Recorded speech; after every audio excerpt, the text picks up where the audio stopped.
Hello, my name is Anneke. I am a survivor of extreme abuse, which comprises satanic ritual abuse and mind control. And I'm going to be speaking about the importance of the inner rebel. And before I begin, I would like to warn you that, I would like to issue a trigger warning, just so that you know that there's going to be some graphic content. The graphic content will be about my own story, and I will introduce my story a little bit to you, although I am part in this conference of a panel of several survivors of satanic ritual abuse and mind control, and we are speaking about our experiences and speak about the interface between mind control and satanic ritual abuse. So I invite you to also view that presentation. So having this time to speak about the rebel, the reason that I want to do that is because this is the reason that I have had the opportunity to begin to heal and get on this healing journey, which is a lifelong thing, and is the reason that I feel people are either alive and can regain a sense of self versus the rebel that is too stifled, and that creates many little deaths inside. Every time a child or an adult gives up hope, there is a little death that occurs, and it is often the rebel energy that is connected in a situation of trauma in childhood that is connected to truth. In my case, I was born in Belgium to a single mother in 1963. And the first years of my life were with her. She definitely sexually abused me, and I've recovered memories of that abuse. And I was abused by other family members as well. And at age 3, my mother married, and we moved to a small town in the Flemish part of the country. I was born in Brussels and had spoken French. The reason I spoke French was my mother was Flemish, but I spoke French because my caregiver, who was extremely loving, while my mother went to work, she put me in a daycare, and the daycare was sort of a communal daycare center. It was for free to drop your child off there. And so my mother made use of that. And that caregiver there was very loving. And I've also remembered being on her body. She had wrapped me on her body, and I remember being looked at by her in this warm way and feeling myself melting back, feeling that love and feeling that I could be me, which at the time was a baby, and that means also innocent, of course. With my mother, I wasn't allowed to be an innocent baby. She projected 100%.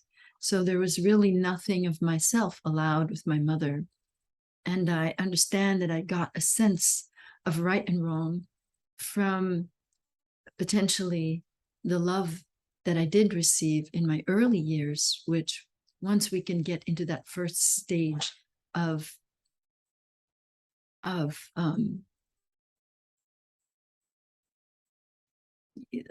human evolution through feeling, being able to feel like an innocent baby, and that needs to be reflected by some other human being in order for that person, that soul, to, as a human in that human body, to be able to feel innocent and to begin a journey of feeling. So I had a sense of right and wrong, which is something in my experience that is completely innate. The sense of right and wrong is not, in my experience, something that is imposed from the outside, or at least it cannot be imposed from the outside. So my mother married when I was 3, and just around my 6th birthday began to sell me into a murderous pedophile network, which was comprised of the elite members of Belgian's high society, that included politicians, doctors, royalty, business people, and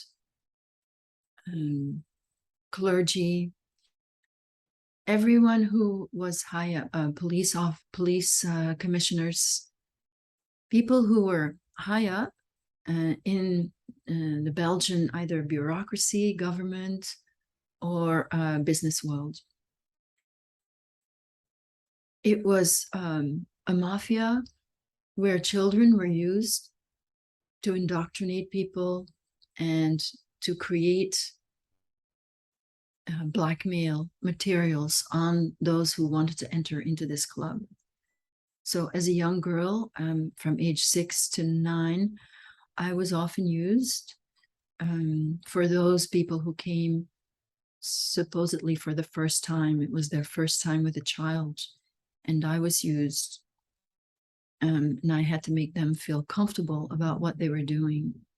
And at the time, I was always really shocked that these men who were claiming it was their first time, that none of them stopped themselves, that none of them said, oh no, I can't do this. This is a young child. Obviously, I was also small for my age, and I was certainly completely undeveloped. I didn't understand why they wouldn't say no.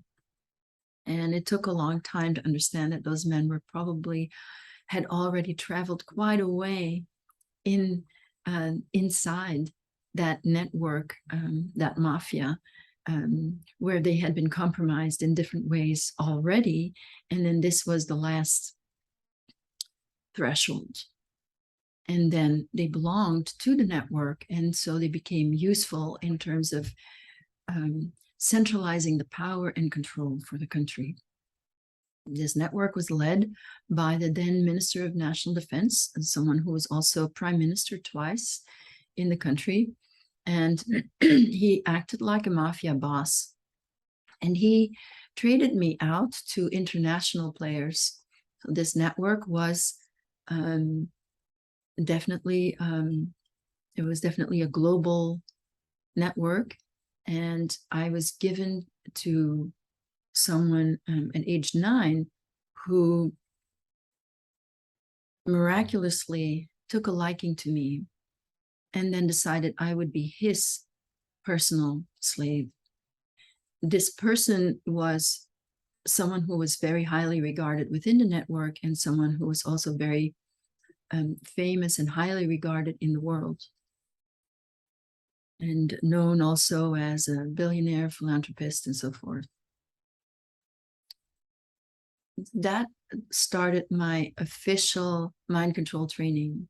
I was trained by this man himself, flown across the globe, and spent time in luxurious settings because I was to be comfortable in the elite.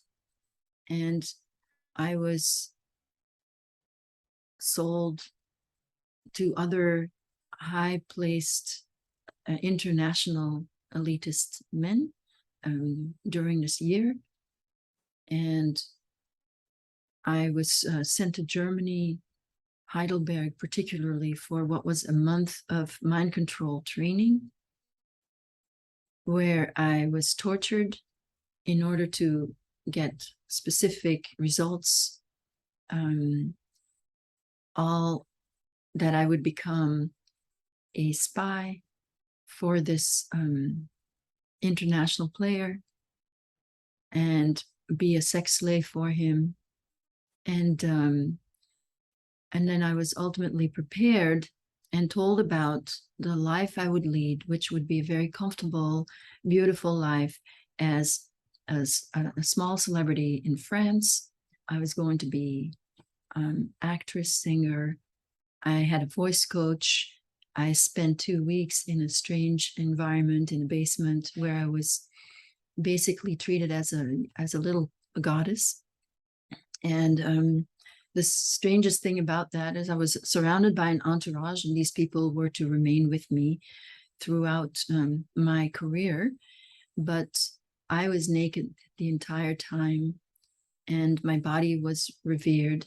And the idea was that I should get used to my body not being my own, and my body and myself being worshipped as this sexual deity. I call it the narcissist training. I was just told that everything I did was fantastic, and I was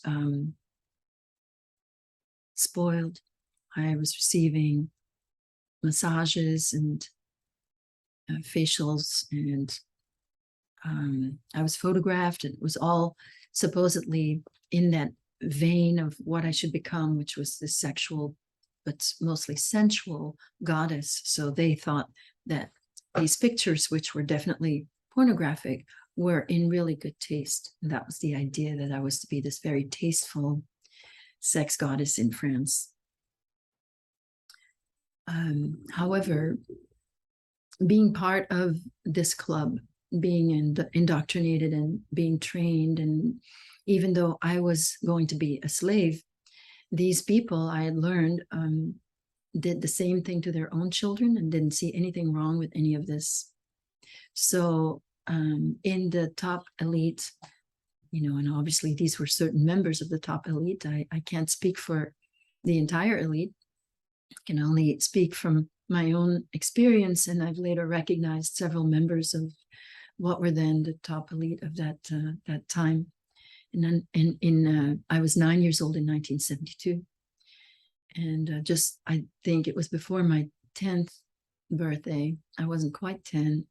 I was to be indoctrinated after almost a year of intensive training, where I was gone the whole summer of 1972. I was gone the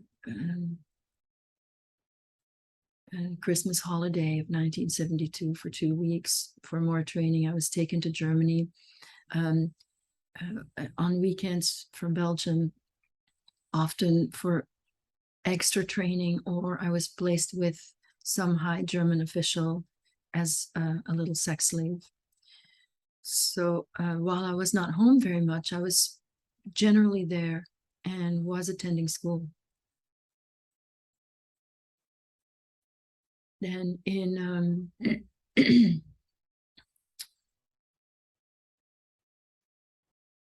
1973, I was meant to become part of the club, and I was going to be indoctrinated.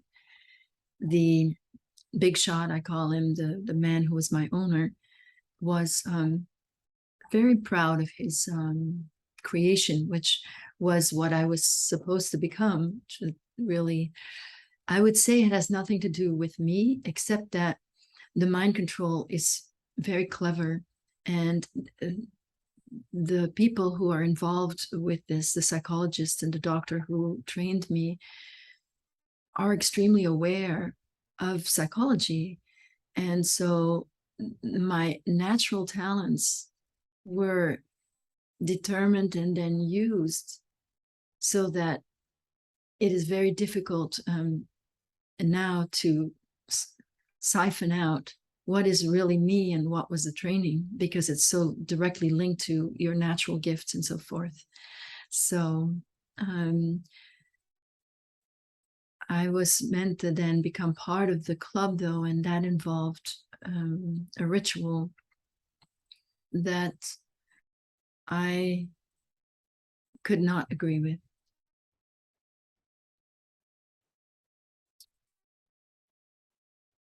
I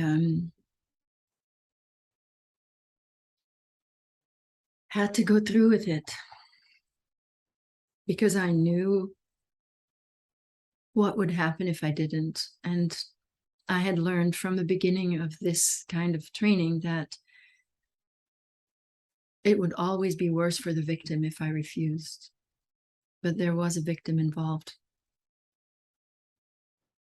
and I couldn't do it. That victim was a baby who was maybe 1 year old and who looked very much like myself, more so than I maybe would have looked like myself when I was 9, when I actually, what I actually looked like as a 1 year old. She looked very much like me, and she was also very alive, and she seemed like a happy baby.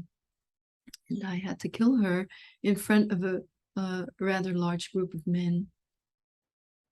That was this special gathering. That was to be my induction.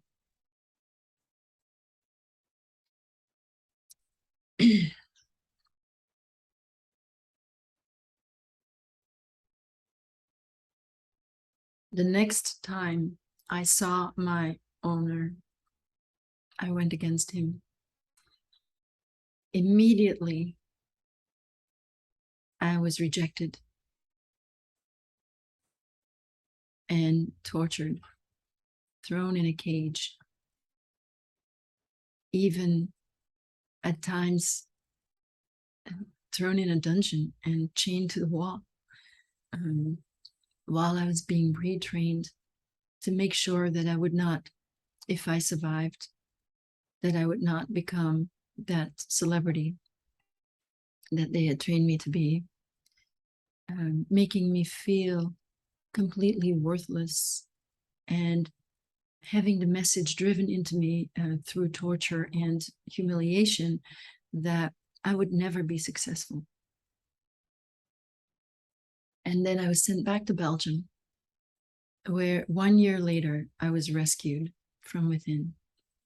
Again, it came very close to death. I shouldn't have been rescued. I did write my experiences of my last year in the network down in my book, which is called Quest for Love, Memoir of a Child Sex Slave. And what I told you today is mostly background story that is lightly meant, that is mentioned somewhat in this book, but it's mostly about the last year in the network and how I was rescued. So the rebel, as you could guess, came out after I was made to do something that I knew was wrong.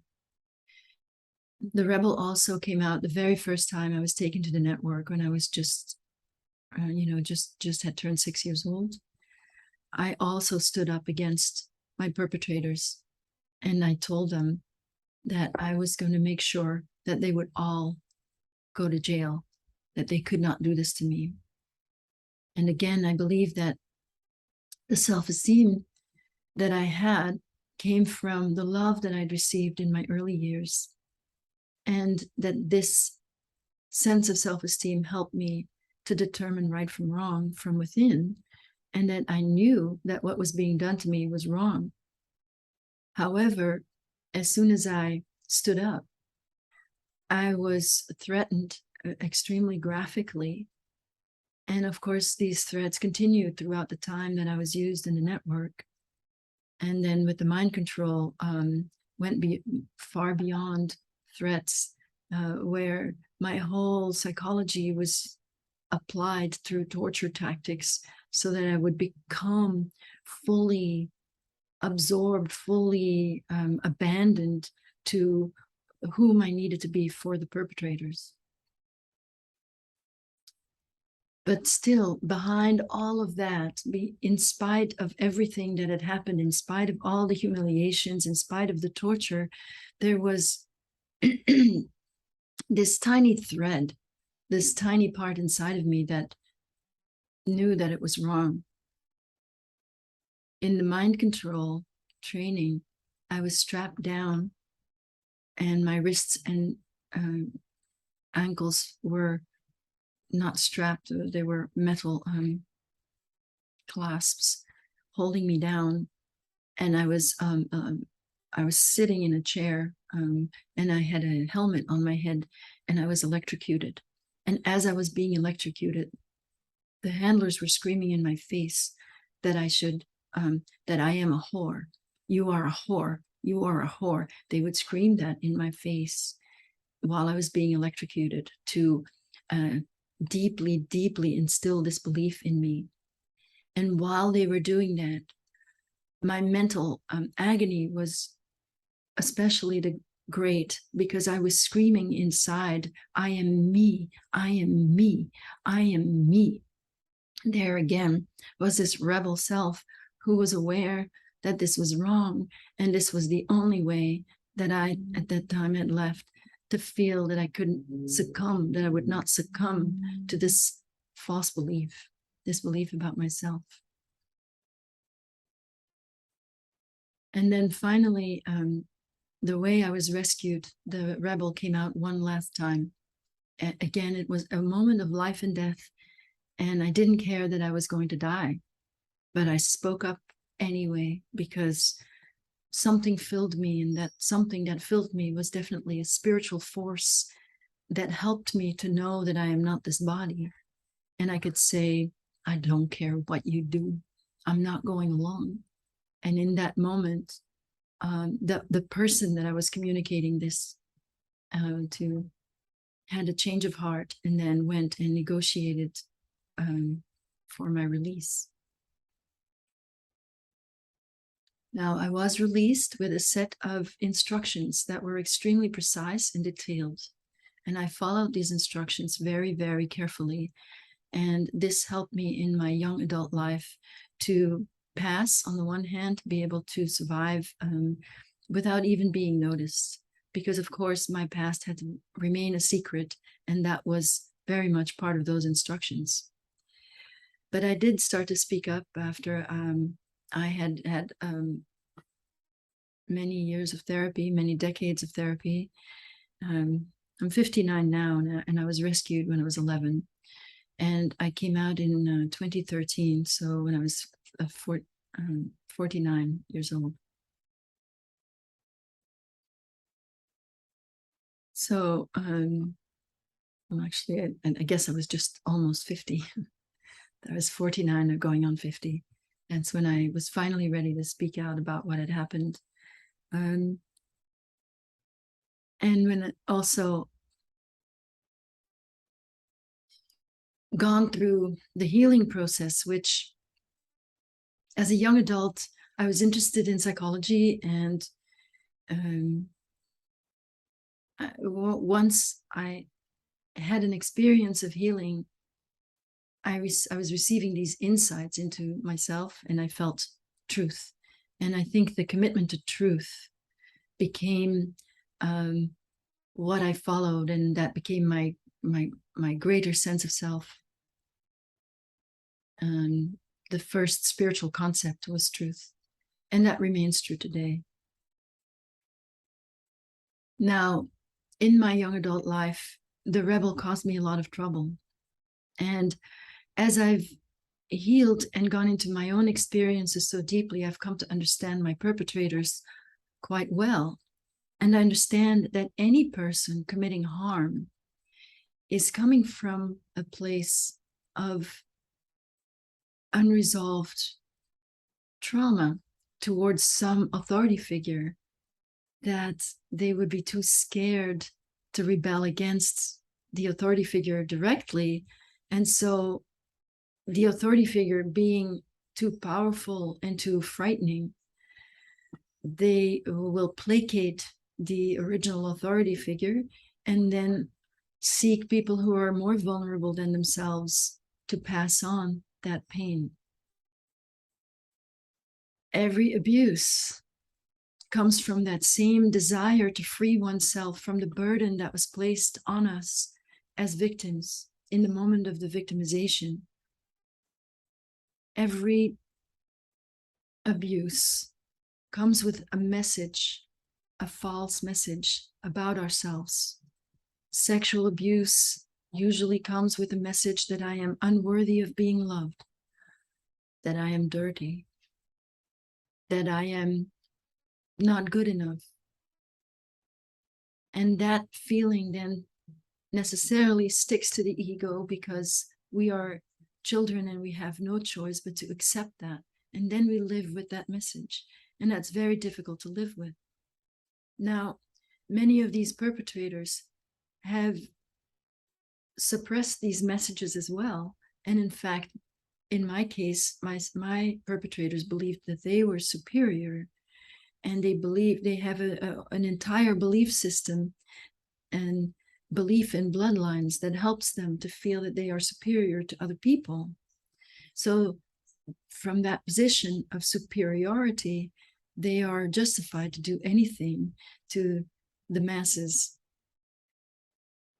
And that feeling of superiority comes from an imbalanced inner power dynamic. So when we are abused as children, we receive this message, this lie, and then we get stuck with that lie. The perpetrators may suppress these messages, but that doesn't mean that they're not plagued by them in some way, and that they're not seeking unconsciously to find relief and release from those lies, from those inner messages that have been implanted during their own abuse. But giving full power and respect and giving their fear-based love to their original perpetrators, which is often their own parents. You'll find that those people often speak about their parents as though they are saints and have never really graduated from that place of a young child who believes their parents are gods and understands that they are human. Emotionally, they're still seeing their parents as gods. And then everyone who is more vulnerable than they are is inferior to them. And so that creates a constant justification in order to do any kind of harm, including, of course, the harm that was done to them directly.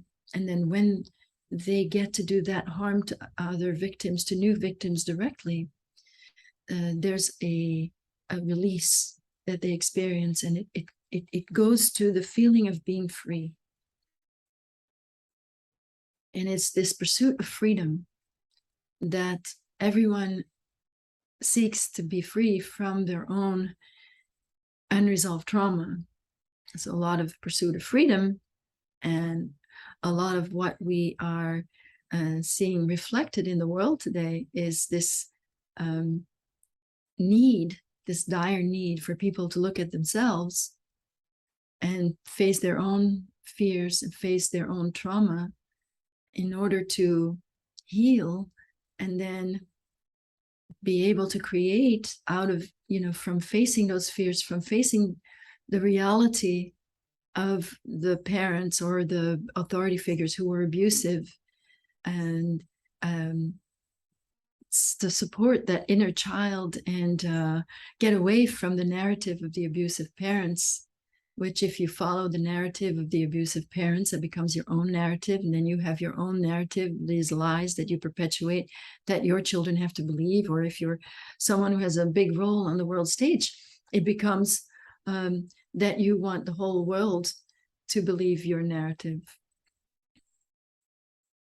So the inner rebel, while it is important to lead us back to the truth, is also ultimately responsible for a lot of, well, I would say all of the harm created in the world comes from this, ultimately, psychologically, from this place of unresolved trauma, where harm has been done by a person in power who had authority, and is then perpetuated onto a new victim.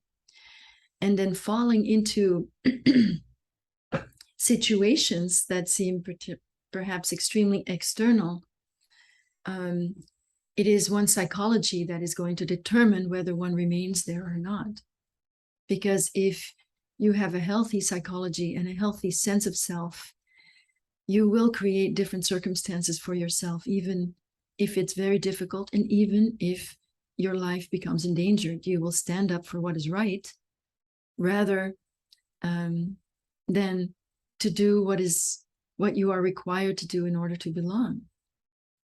And I understand that is easier said than done, because of course many of us have families and there is a balance. How much are we going to go along, and how much are we going to stand up? So in crucial moments it may be more important to stand up for one's life and risk losing one's life than not. But in smaller ways, this means any organization, any field has corruption mostly at the top. And I'm not saying that every organization has corruption at the top. I'm saying many do, because that is the model that is being presented to us, where at the top, most abuse takes place, and the habit is that those people get away with it. And if we want power, then we better follow along in their model. And this greed model has been offered to us, where everyone is invited to be greedy. And we say, well, you know, I will not be able to survive unless I ask this much money, and I'm going to just really charge this much. So that is the beginning. You know, we start justifying so that, you know, we're immediately cutting off a whole number of people that might be aided by our services, for example. And we cut them off automatically because we are following a greed model that is the model of feeling deprived and then needing to stuff that deprivation, stuff that hole inside with something material. And this is, of course, what this world is about, and the ultimate goal to remove ourselves from that completely as a spiritual path, to seek enlightenment and to find that inner peace that is beyond all the physical and that is beyond all the material. The rebel energy has led me to where I am today, where I'm not acting very much like a rebel at all, but then in other ways I really still am, in that I've found my own way and I don't belong to any group, really. So no one owns me. You know, when you're working in a company, you may be faced with some choices that may be difficult, like, for example, to keep quiet about certain abuse that you know about in order to appease the people above you. And of course, the system works so that those that are above you in the power system really are there to serve and have more responsibility perhaps over others. And we don't even expect that people above us or that our politicians are going to serve us anymore. So this whole paradigm is completely upside down and is trauma-based, and we have gotten so used to it, and we've been all very much indoctrinated in that, so that the rebel quality is extremely important, because it is the red thread to our soul, to our true self, that where self-esteem is born. And of course, healing from our own personal trauma takes us more and more into that place of being loving of the self, and being forgiving of the self, and being able to embrace all the different parts with a sort of maternal or parental quality.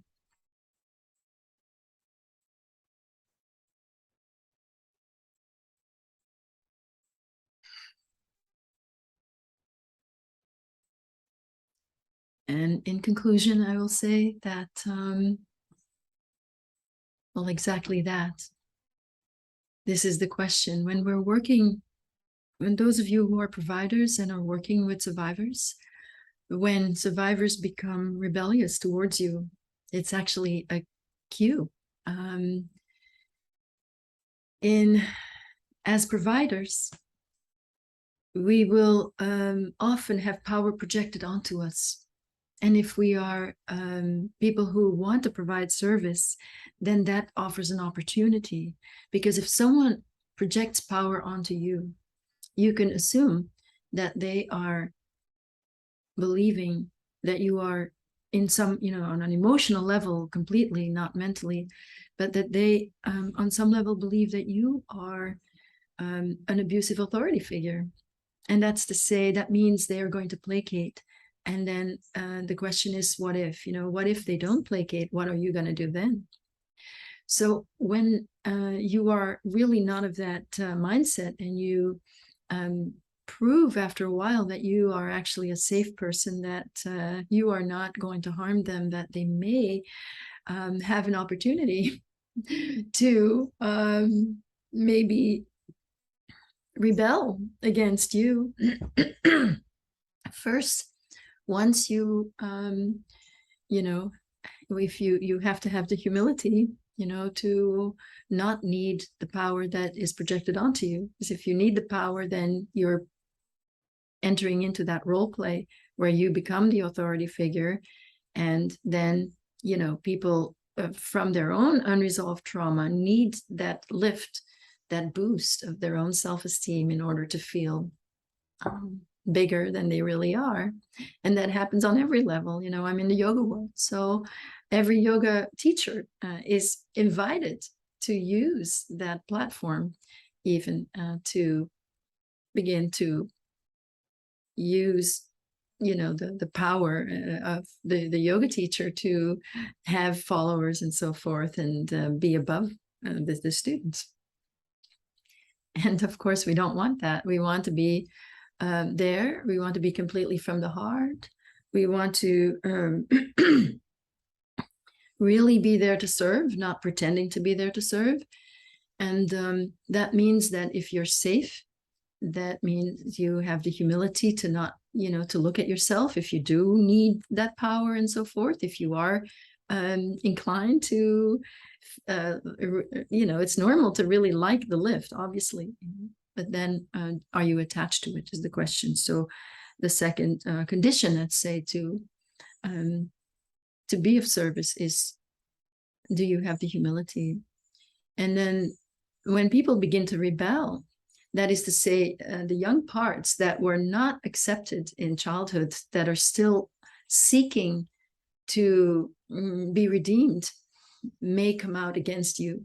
And so if you're a provider, like say in a therapy, you know, it may be that your client is going to be late, or small signs like that.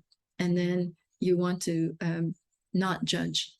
And maybe someone will test you to the point that you have to set a firm boundary, but maybe you will be able to simply set a boundary without making that person feel or talk them through the rejection or whatever they may be experiencing from having a boundary, a healthy boundary set that doesn't tell them that they are also evil, or whatever the message is. And then finally, we are then in a position to be able to affirm whatever the good part in them is that was reverted with this lie when they were abused, or when their emotional needs were not met. So that is my conclusion. I hope that this was helpful to any of you, and I look forward to taking your questions and answers. Thank you very much. Well, thank you so much for that presentation. It was certainly remarkable and shows a lot of courage in just being able to talk about these things and come to our conference and help enlighten us. So amazing presentation, and I'll open it up for questions. I am happy to read off any of the cues that went into the box if you'd like, or if you'd like to read them off, that's also okay. It's okay. I'm reading them now, so I might as well answer them. So that first question about battling fear of death, stalking, retribution, absolutely. That is partly why I waited so long, because the fear, mostly through the indoctrination of all the threats that I received, and the very real threats, and backed up by real violence, not just to me, to make sure that I would never speak out, was extreme. And so most of my fear that I had to overcome was inside. But it is also true that once I did start to speak out, my story went viral in 2016, and I definitely weird things started to happen right away, both online. Weird people started to show up at my door. And then in 2020, I was thinking of doing something that would have resulted in a lawsuit, a civil lawsuit against the estate of a perpetrator in New York. a very powerful person. And so things really went a little bit crazy then in terms of infiltration, threats, harassment, threats. So yes, and I have to say that every time that this happens, it does make me stronger. Everything comes as an invitation to heal. So when I am very afraid, then usually I do an exercise to make sure that I'm not, well, I try to be cautious. I'm not, I don't want to be, overly confident in speaking out, but I try to be cautious somewhat while, or taking measured risks. And then if I'm extremely agitated, I'll go and do my healing work. So I have exercises to remove whomever is the person that might be in my field of consciousness, doing things to remove them from my emotional sphere, just to put them in light and and then focus on what the fear is inside of me, because usually it goes back to the past if I have a very strong reaction to things. And so because of that healing and continued healing, it has made me stronger. So let's see if I have that question there. Okay. Somebody said, when fractured into pieces, when an infant ego doesn't feel solid, but connection to truth, and rebel self doesn't get fractured, it stays in the safe place until we find it. Yes, thank you. That was not a question. What would you say to someone who shows symptoms of SRA, mind control, government stuff, but does not have memories of childhood? This has been coming out in counseling with journaling collages, but hard time believing it happened. Well, most people that I work with, because I do counsel survivors, and a lot of people come to me and, it happens more often than you think, that someone comes to me and they don't identify as a survivor of SRA, and then it turns out that they are.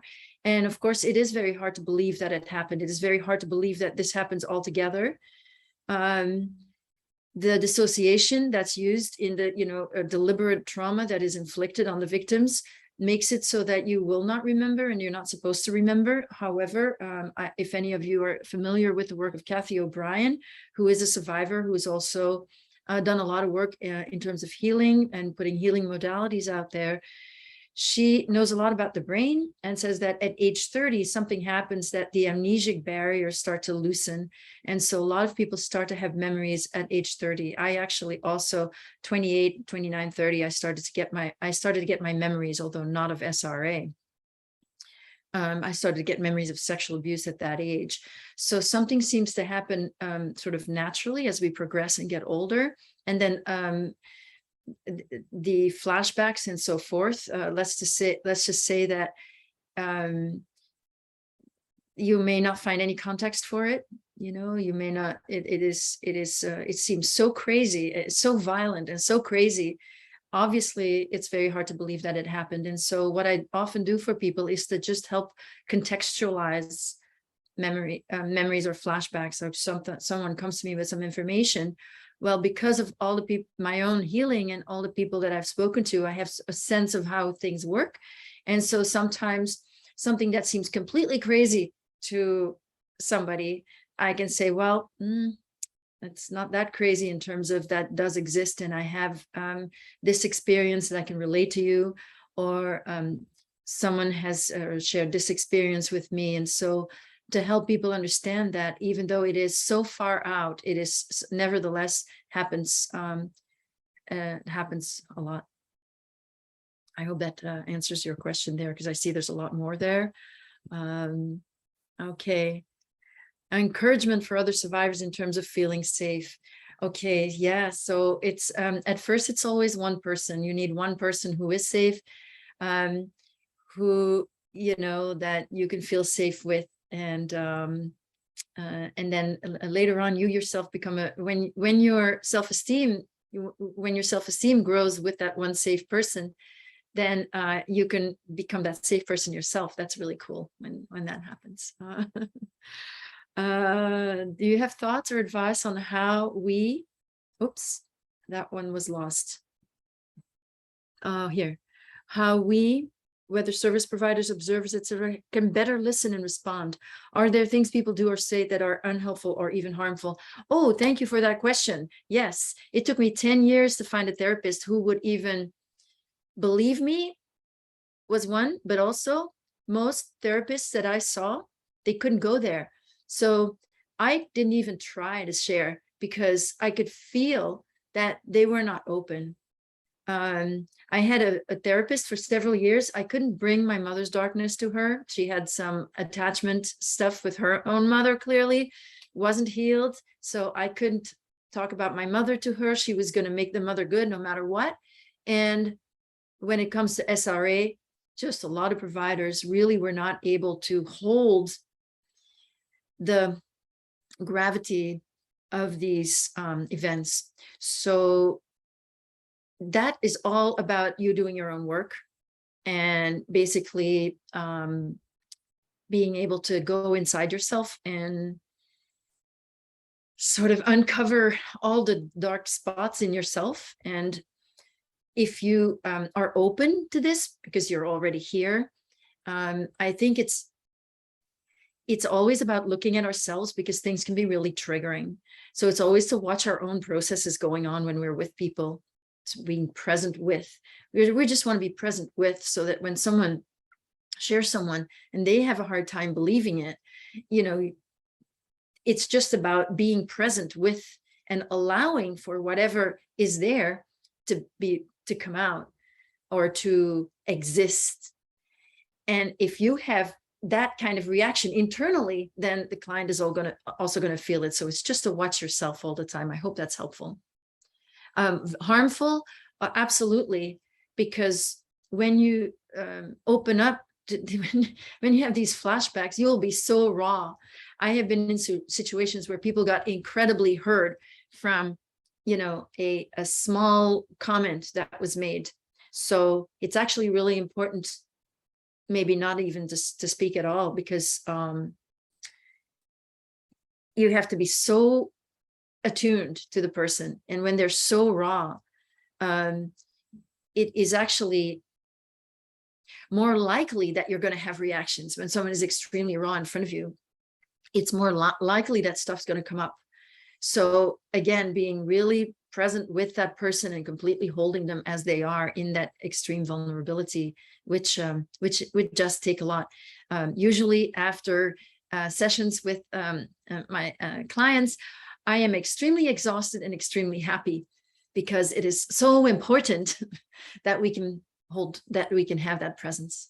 So I hope that that answers your question somewhat. Were you people involved in your case prosecuted, or should I read the book? Okay, yes, so definitely not. No one was prosecuted.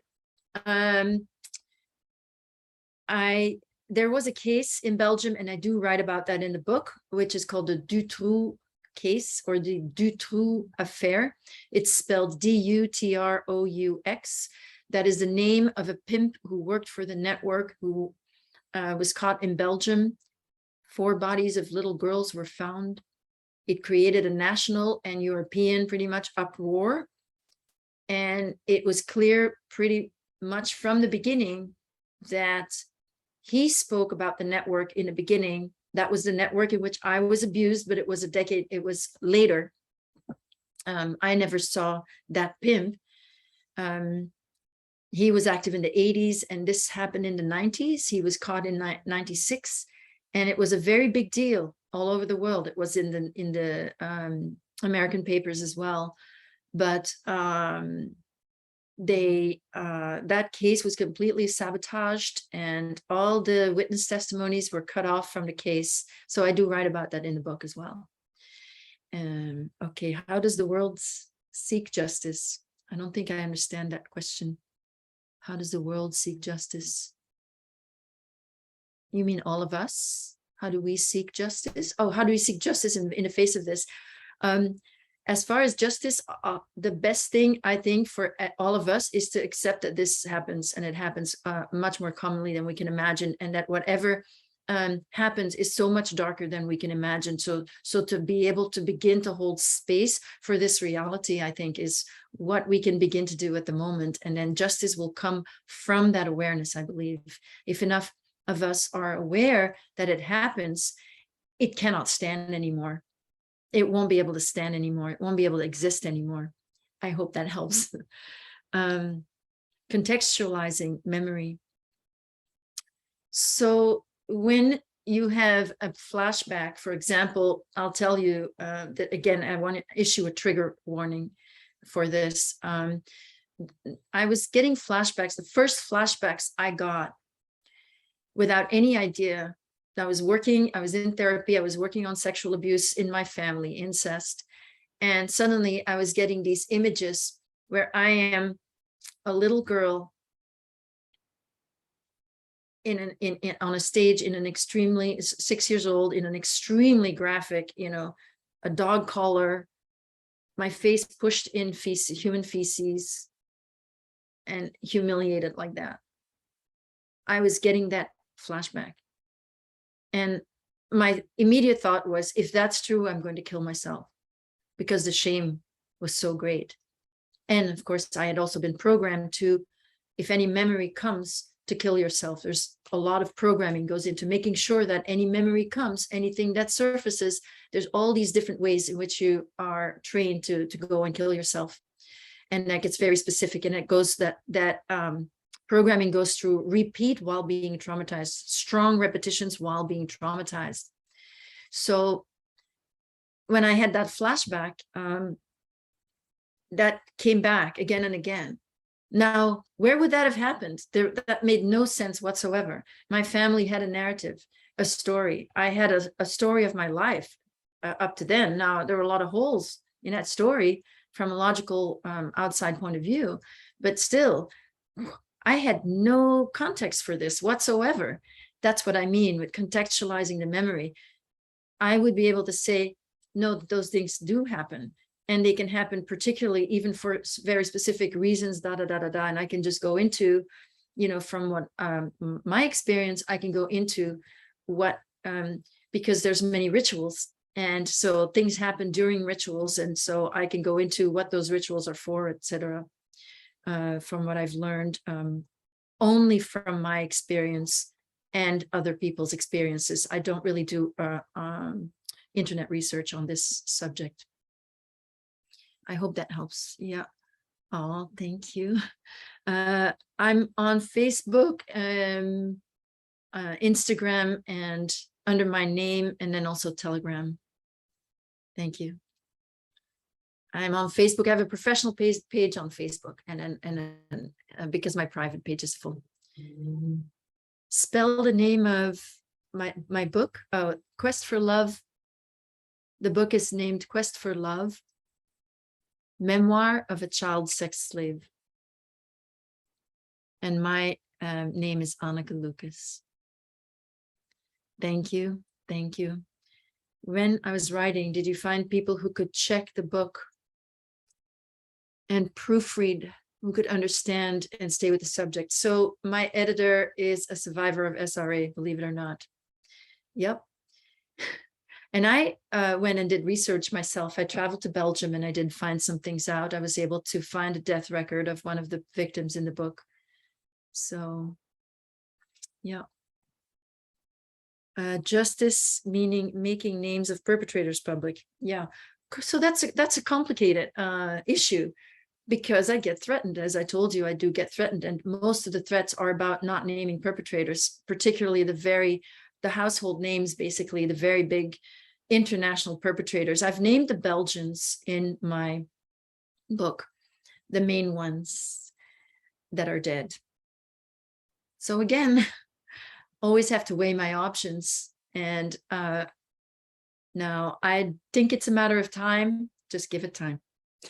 We'll get there. That's my feeling. The dark holidays, particular times of the year with rituals. Okay, absolutely. Yeah. So for the survivors of ritual abuse here, I do want to mention that I run a group on the Wire app, that is an SRA group. You can contact me by email and I can help you get into that group. So that is a support group, a peer support group for survivors of satanic ritual abuse and mind control.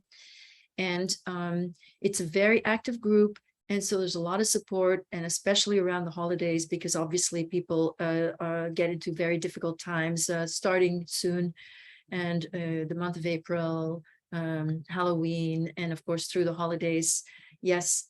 So so there's a lot of support in that group, and only survivors there. So you might want to do that. And then there's some other resources as well that are listed on my website, which is AnnekeLucas.com. Yeah. My email. So when you go to my website, which is AnnekeLucas.com, there is a contact page there, so you can reach me that way. The group is, you cannot join the group unless you cannot join the group unless you go through me, because I'm the moderator of that group. So I will add you to the group once we've connected. And it's best to connect with me through email, through the webpage. Trainings for therapists who want to be able to support SRA survivors. Oh, thank you so much for that. So tomorrow, our panel has 3 survivors of SRA. I am one of them. And one of those people is a therapist. She's a survivor and a therapist. And she has run the website called Survivorship for many, many years. And she has, we are sharing with that panel meeting a lot more resources, including therapists who are able to support SRA survivors.